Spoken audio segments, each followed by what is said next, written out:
Hello, Jeff here. We're going to tap some trees today for syrup.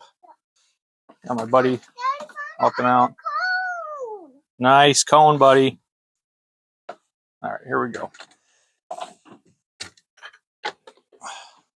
Just going to put in 4 taps right now.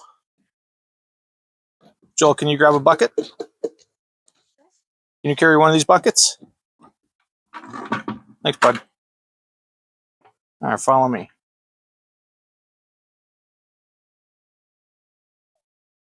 Probably end up with maybe 15 or so taps when we're done, but I'm just putting in 4 right now. It's a little early. You're going to see how it's running.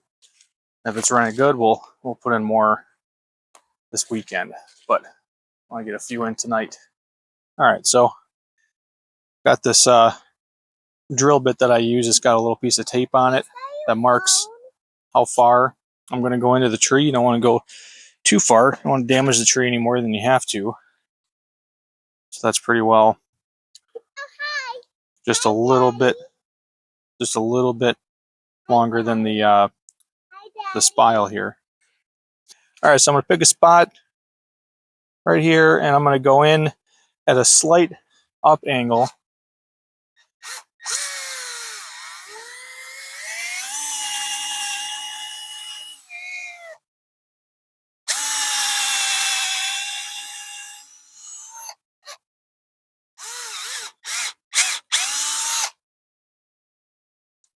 Okay.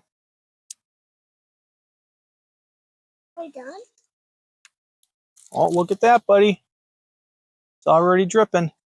It's a good sign. That's like waterfall. All right, let me show you this. You put it in there, Daddy. Can I see? That's some running sap. It's good shape. So I'm going to take one of my spiles here and put the hose on it first. I don't want to be messing around with this once it's in the tree. So, all right, that's on there. I got my rubber mallet. Just going to tap it in. All right.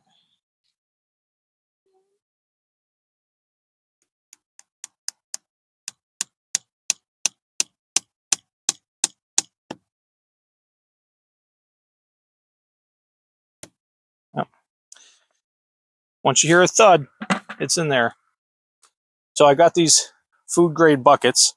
I don't know if they how important it is for them to be food grade, but figure if nothing else, there's less plastic that's going to be getting into the sap. But we're going to be boiling this for a long time. So in the lids to these, I've got a little hole drilled in there, and this is just how I do it. Yeah, it's like Put that through the hole. That's the sap. We got to collect the sap first, and then we'll make syrup out of it. Yeah. So then I am going to close this and make sure that the lid's on there good so that no water's going to get in, but I'm not sealing it all the way. I'm leaving this top part not completely seated in there, and that's to allow air to escape as the bucket fills up. Now, all these trees that we're doing right now are big enough to take 2 taps, so we're going to come back and double these up at some point. All right, you want to give that a smack?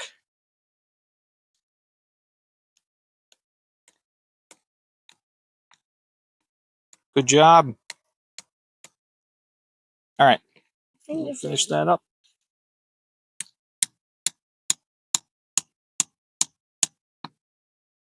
Good. Once you hear the thud, it's in there. You also want to alternate where you tap every year. Last year I was on this side of the tree, so I'm just going. Well, you got them both? Good job, buddy.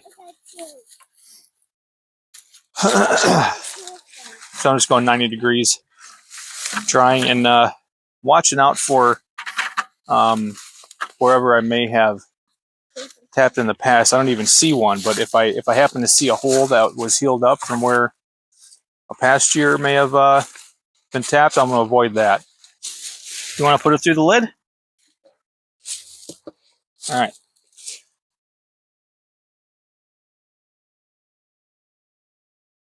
There you go. Good job. There you go. Perfect. Yeah.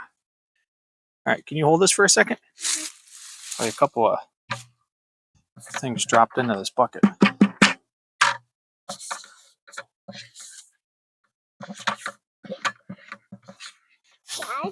Again, it's not going to matter that there's a couple little pieces of dirt or leaves in here. It's going to be all filtered.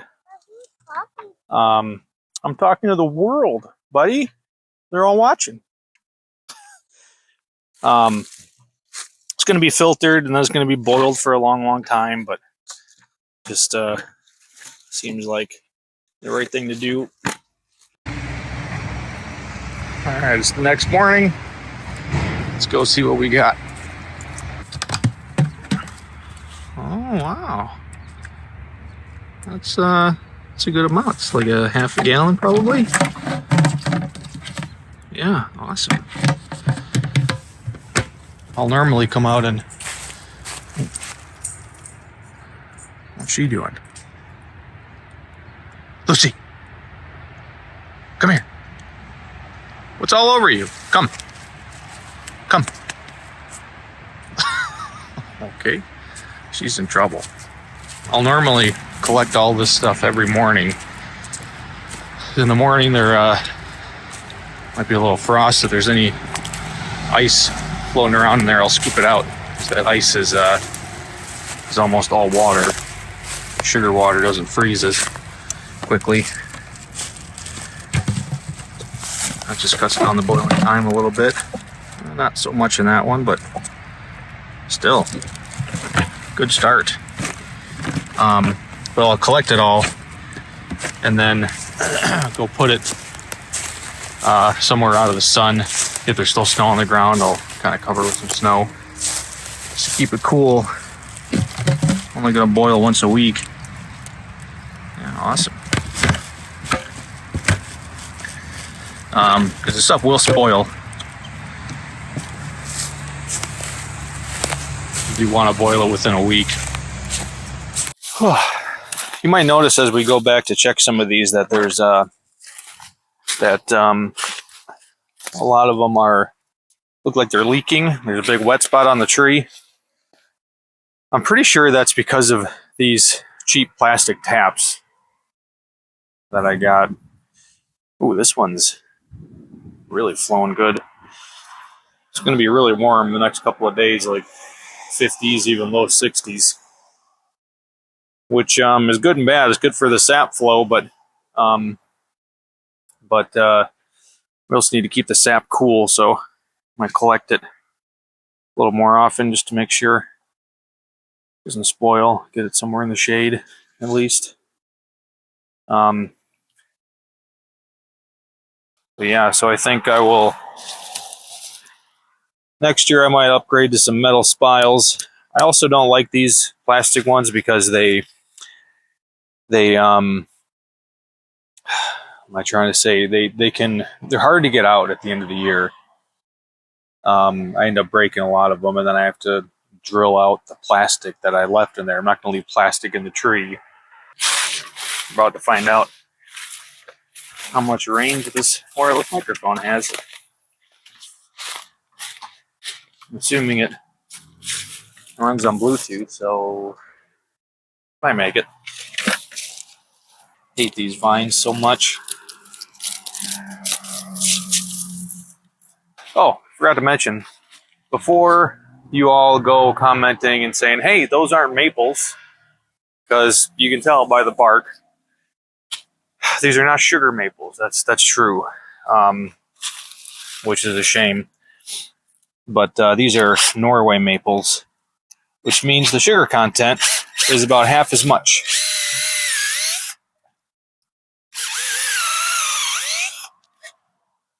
Normally, it's right around 40 gallons of sap to 1 gallon of syrup. And in my case, I'm closer to 70 or 80 gallons of sap. So that's a bummer, but it is what it is. Use what you got. Can't see it off camera there. There's a really pretty red maple right in the middle of the front yard. We're going to tap that one too. They all taste the same as far as I know. You can also tap birch. We have a few black walnuts that you can also tap for syrup. And I've done that in past years. I don't think I'm going to do it this year though. I've never gotten a whole lot of sap from them. Okay, one more to go on this side. And then I'm going to go get the neighbor's trees. And the rest of them in the backyard, those trees are big enough to take 2 taps. I'm going to do those as well. But you know, how much of this is really interesting. All right, you've seen one, you've seen them all, so I won't show you all that. Okay, wireless microphone. Can you still hear me? Try to get you guys a closer up shot of these vines, and maybe someone can tell me exactly what they are and how to get rid of them, because they are, everything I'm walking on are these vines, and they creep their way into the lawn and make it so I can't grow any grass. They go up the side of the house, which that holds moisture, and that's not good either. So, all right, here's a better shot. These vines are growing all over the place, all on the ground here. They just weave their way all the way up, start climbing up the house. Can you get it over here?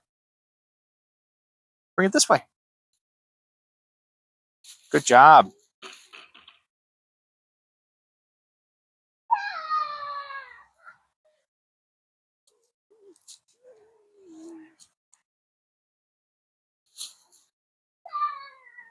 You want some help? No, we're going this way. We just got that one. Well, that's longer. Before we boil the sap, I'm going to run it through this reverse osmosis system. I built this last year, and what this does is it'll filter out purified water from the sap so that we get a more concentrated sap, and it'll cut our boiling time in more than in half. And in my case, I'm using propane for all the boiling, so this thing paid for itself in propane last year alone. So really happy about that. But I'll walk you through what's going on here. So we are going to, the sap is going to come in through here. This is a sediment filter. It's just going to be gravity fed into here. And then out of this filter, it's going to go down this line and over to here into this pump. And the pump then is going to put the sap up into this filter. And then the output of this filter, we're going to have 2 outputs. One is going to be the filtered water, which is going to be, just purified water at this point, and then the concentrated sap. So the pure water is going to go down this line, and then the concentrated sap is going to come in here, and it's going to get filtered. This will come around here like this back to the top to a second stage of filtering, where we get the same thing, purified water out here and concentrated sap out this line.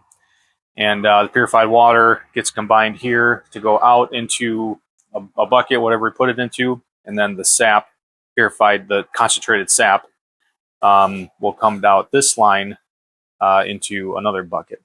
Now, the problem is, well, not a problem, but the way it works is if we just allow the pump to run and don't have anything putting pressure on these filters to force the sap through the filters to get pure water through it, then it's all just gonna, we're gonna get 100% of the wastewater, of the unfiltered sap, and it's not going to do anything. So what we have to do is put pressure on the system in order to force the sap through the reverse osmosis filters in order to get the pure water out, and that's what this needle valve does. This allows us to fine tune the pressure as we close this valve. We put more and more pressure on the system to force more of the sap through the filters and out the purified water line. So once we get this all running, we'll be able to close this up to the point where we get about 50-50 water flow from the pure water to sap, and we'll be able to watch the pressure here in this gauge. You can look up instructions on how to build one of these with links to the exact products I bought. You can look all that up online. That's basically what I did. I found someone else that put a parts list together and then just did some further research on all the parts and decide exactly what I wanted, how powerful the pump, the exactly what type of filters. There's a lot of different type of filters depending on like gallons per day, stuff like that for the reverse osmosis. And this I'm not sure that it matters all that much for a little backyard maple syrup operation, but if someone smarter than me can let me know. Garage is a mess right now.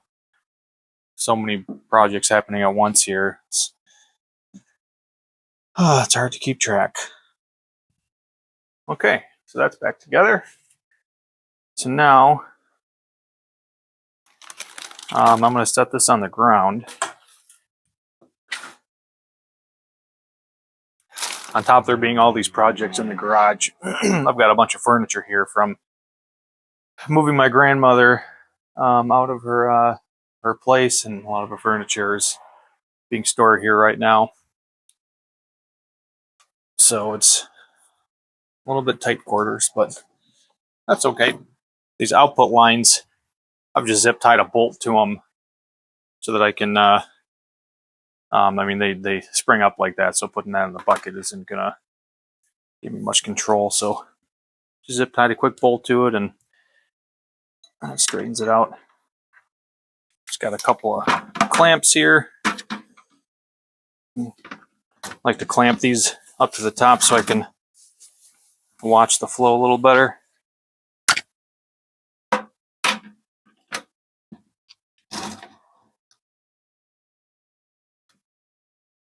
Okay. Now this is the input one. I've got a little valve on the end of it. I'm just going to run some water from the faucet through here first. Make sure that this is good and cleaned out before we do the sap. So the first thing I'm going to do is just suck this out, get some siphon going.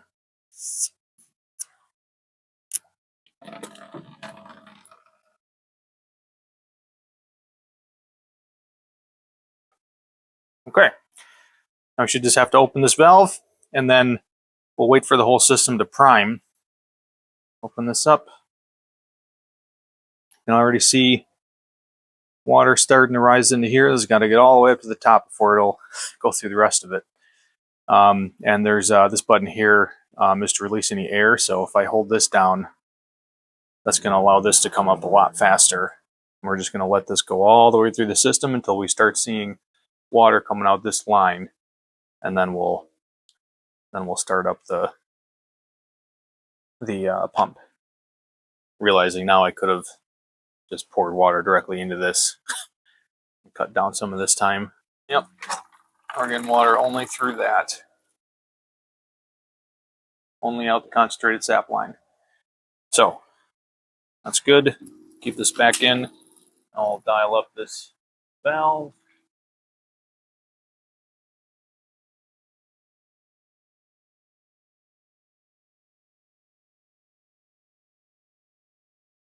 This is all the way shut now, so I think we're just trying to work on getting those filters saturated. Okay, now the pressure's coming up.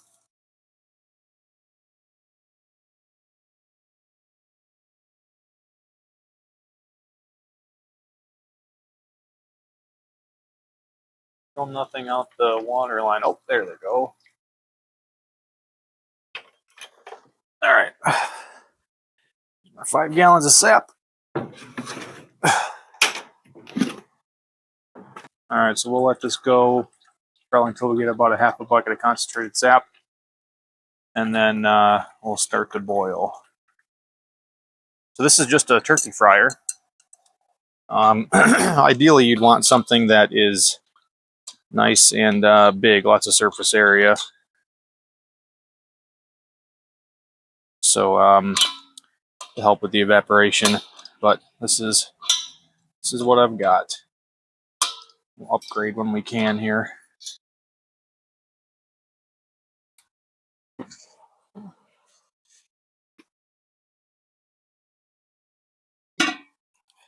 And we're off.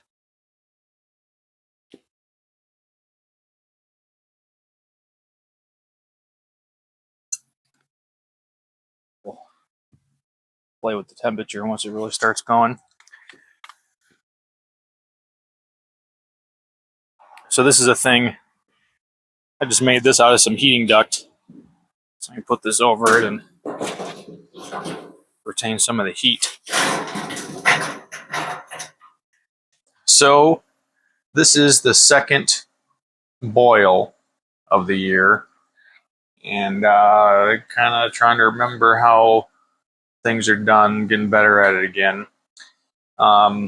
So this is what's left of right around 50 gallons of sap.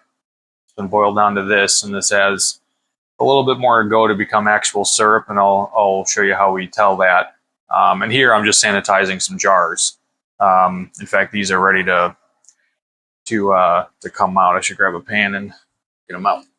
So once the jars are sanitized, which means just in boiling water for about 5 minutes, I like to pull them out and then just set them right in the oven.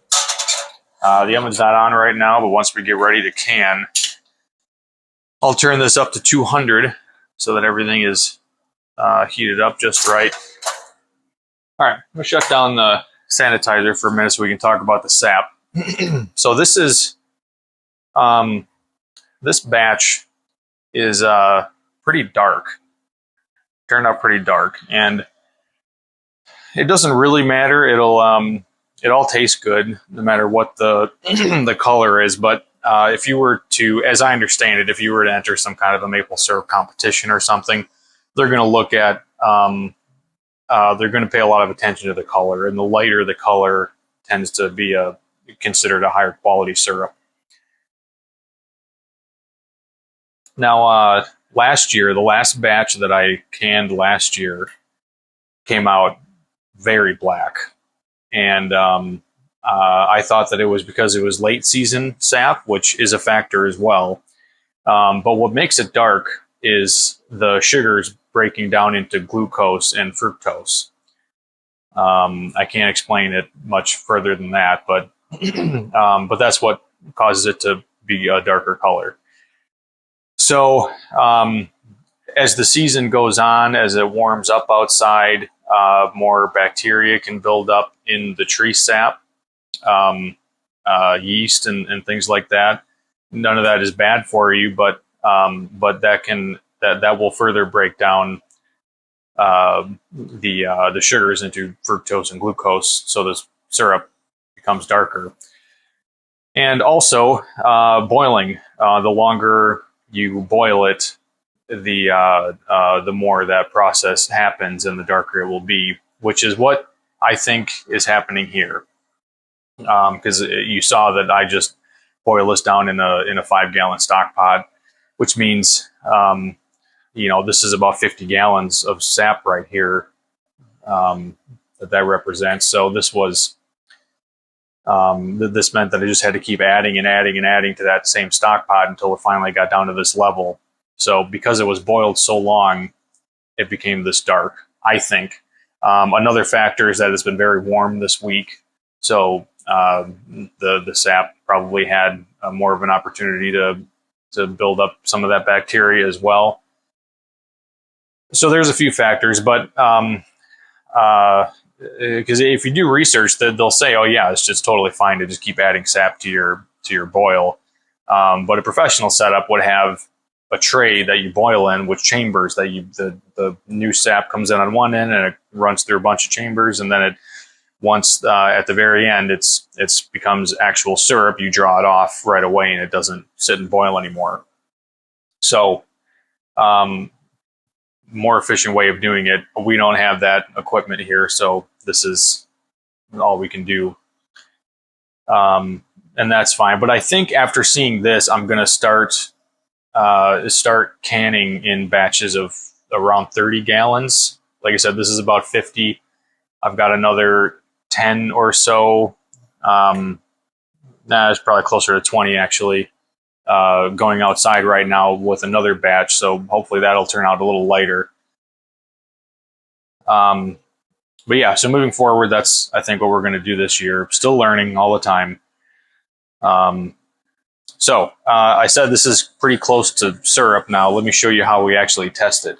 So this is a hydrometer, and this measures the Brix of the syrup. And I can't really get into the science of what Brix is, but basically at I think it's 200 degrees, you want a Brix of at least 60 in order for it to be considered syrup, and that would be this red line right here.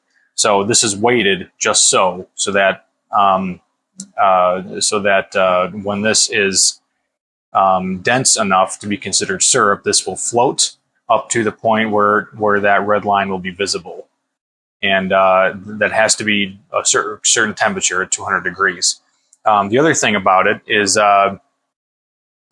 syrup. It becomes syrup, they say, at 8 degrees over what water boils at. And so this water here just stopped boiling, so it's not a great measure. But if I measure this, what's water usually boil at? About 212. Yeah, it's 194 right now. So, but the temperature water boils at is always a little different depending on your elevation, the barometric pressure of that day. So let's just say that this read 212. Then we'd be looking for somewhere around 220 on this to be considered syrup. And this is now saying 214. So we've got a ways to go. This will keep getting hotter and hotter as it burns off more water and is more concentrated into syrup. That's only one check. I do that just to see how close we are. And then once we get really close, this is going to start bubbling up a lot more. If you're not careful, once you get close, you don't even want to walk away here, because this will bubble up and just go all over the place and become a sticky mess to clean up. But if you wanted to make maple sugar, that's how you do that. You'd wait until it bubbles up like that, then stir it up real quick, and then it will all evaporate just down to maple sugar, which can be. I've never done that, but that's how you do it. So anyway, let me show you how, if we pretend for a second that we're close to this being syrup, this is how we would do that. I would take this in one hand, just fill this up.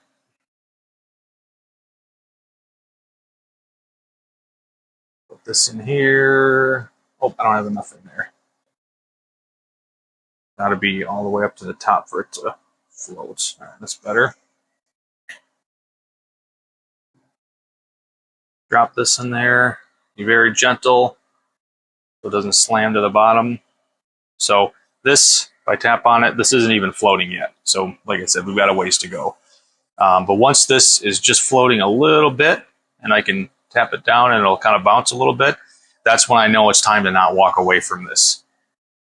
So anyway, that's how that's done. And then once we reach that point, once that measure's good, I'm not going to bother with trying to with shutting the oven off, or the stovetop off. I have a hot pad set up just over there in the table. As soon as this tells me it's syrup, I'm going to grab this and remove it from the heat completely. I want it to stop boiling off as soon as possible at that point. So anyway, we're getting there. I'm going to keep sanitizing more jars. Another thing, we have the filter. This is still wet, but because I just sanitized this as well. This is an Orlon filter, which I don't really know what Orlon is, but everyone says this is what you use to filter maple syrup. And I just switched to this last year. I was using like coffee filters and things before that. But I just switched to this last year, and this was cheesecloth is actually what I used before that, and it was okay, but it still left a lot of niter at the bottom, a lot of settling at the bottom of the jar. But once I started using this, almost no settling at all. Syrup came out a lot more clear, so this is good stuff. And I'll explain a little more about the filtering process when we filter, but yeah, Orlon filter. These are not cheap. I don't remember the cost, but I sprung for it. So I just have it drying over here until we're ready. Okay, now we're starting to see the kind of tiny little bubbles that indicate this is getting pretty close. So we're gonna do another Brix test, see where we're at.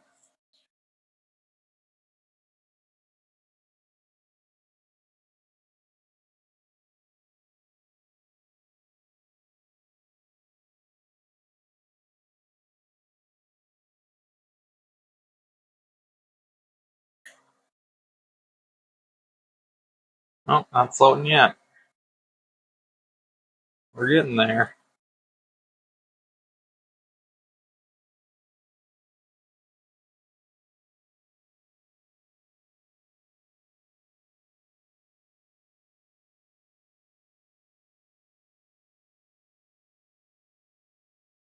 Oh, it's floating.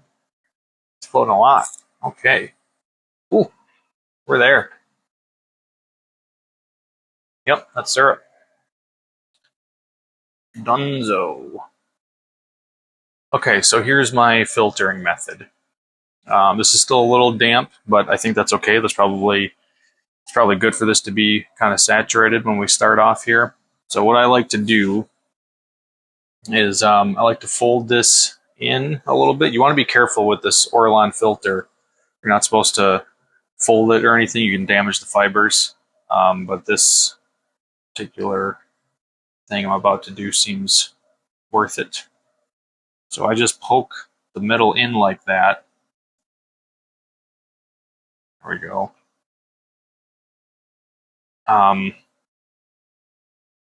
Just like that. So now inside here, there's a little cone sticking up in the top, which means when I pour the syrup in, it's going to use all around the edges here to filter it. And then once that gets clogged up with the stuff we're filtering out, I can just poke the top through, and then I have a whole other unused part of the filter, basically. And then I have these pre-filters, which I also sanitized. I call them pre-filters, but I can't remember what they're called online. But if you search maple syrup filters, they'll come up. And so I like to put these off to one side or the other of that cone that I pushed up through, and that just kind of, not only does it give it another level of filtering, but once this starts to not filter very quickly, I can just pull out that filter and toss another one in, and then we're further not compromising the Orlon, or not clogging up the Orlon. So hopefully it'll all go a little quicker. But it's important to do this right away while the syrup is hot. It'll filter a lot easier while it's hot.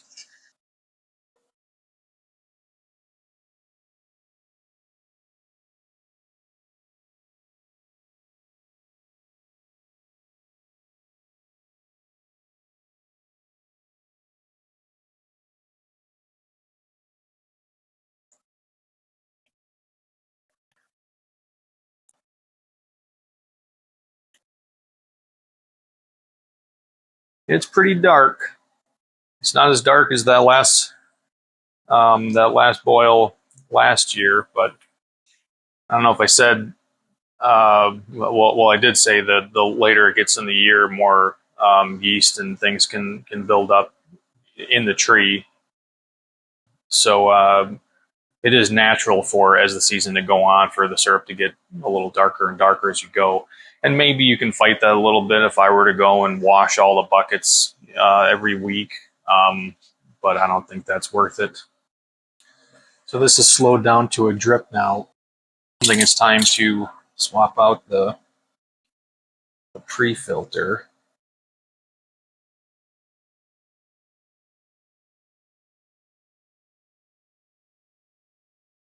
Should have said this one you can squeeze. The Orlon, you don't want to do that, but this one you can squeeze a little bit. It's still, it will force through some of the stuff that you don't want, but that's okay. The Orlon's going to catch it. These ones are cheap. These ones I'll throw away every year and get new ones. They clean pretty easily too. These two pre-filters, well, and the Orlon, you know, I've already used once this year. And just with warm water, they wash right up. I don't use soap or anything.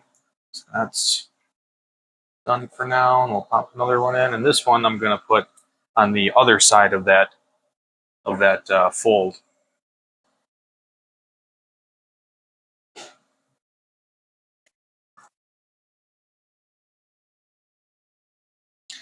So I hope it doesn't sound like I'm overcomplicating things, especially with the reverse osmosis and all this other little things that I'm talking about. All you really have to do is collect some sap and boil out the water. You know, you could use just temperature alone to judge if it's sap. You don't have to buy one of these hydrometers, the Brix reader. All right, the second pre-filter I think is ready to go. And there's not a whole lot left in here. I think the rest of it I'm just gonna start dumping directly in.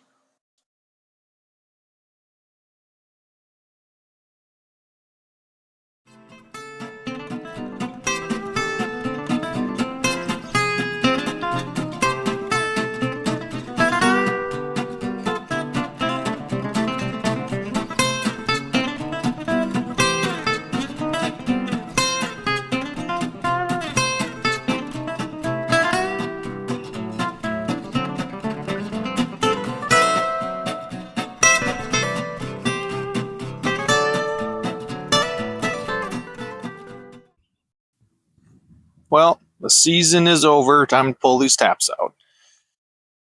I have broken a lot of these, so I'm not the best person to give you advice on how to take these out, but they say all you got to do is twist them a little bit and then they pop right out. Well, they don't twist.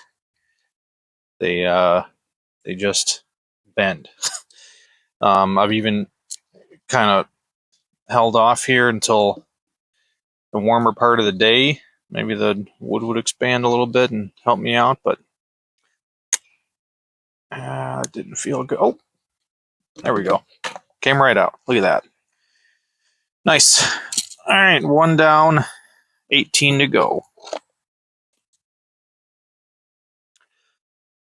See how well I can multitask here while I'm doing this. Just want to talk to you a little bit about the experience I had this year. Because except for the very first weekend of boiling this down, all of the syrup turned out very dark this year, and there may not be a good reason for that. I mean, people, we know why syrup it gets to be dark,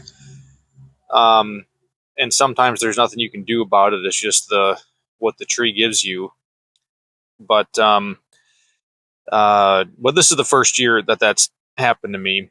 I mean, last year, the very last cook of the year was very dark, but I figured that was just because the time of year. Syrup will naturally get darker as the season goes on. But this year, every week was dark except for that very first one. Now, I don't think I tapped too late, but that could be a factor. I'm really tearing up the tree here. I hate that.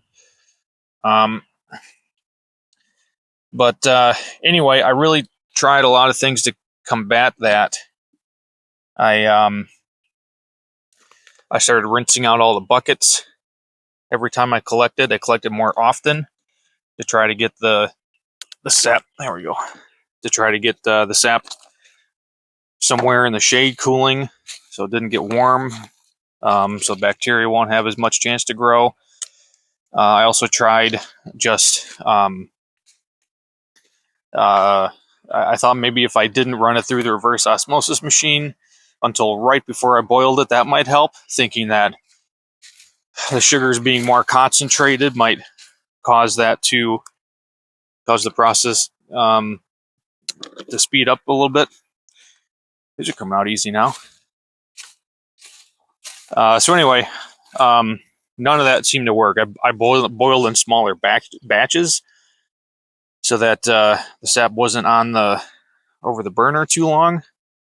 None of that helped this time. So I don't know. Next year, maybe we'll tap sooner than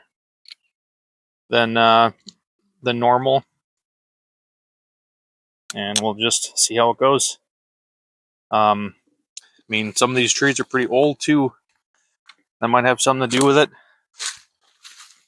Who knows? Anyway, just wanted to share that with you and let you know if you're running into the same thing. There might not be anything you can do about it. And there's nothing wrong with that either. The syrup still tastes great. It's just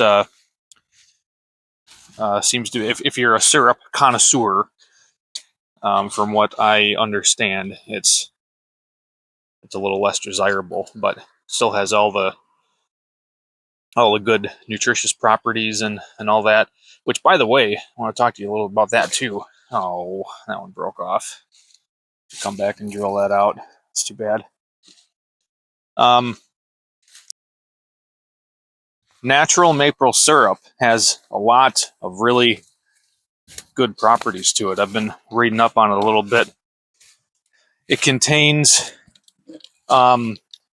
zinc, magnesium, potassium, calcium, all good things for you.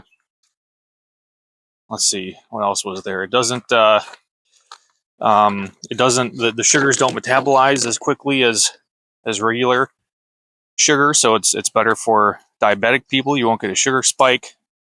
Let's see, I wrote some of these down actually because I wanted to tell you about all of them. It's a good antioxidant. It reduces inflammation. It's good for your skin. You can apply it directly to your skin. It can help to fight cancer. Even it's been shown.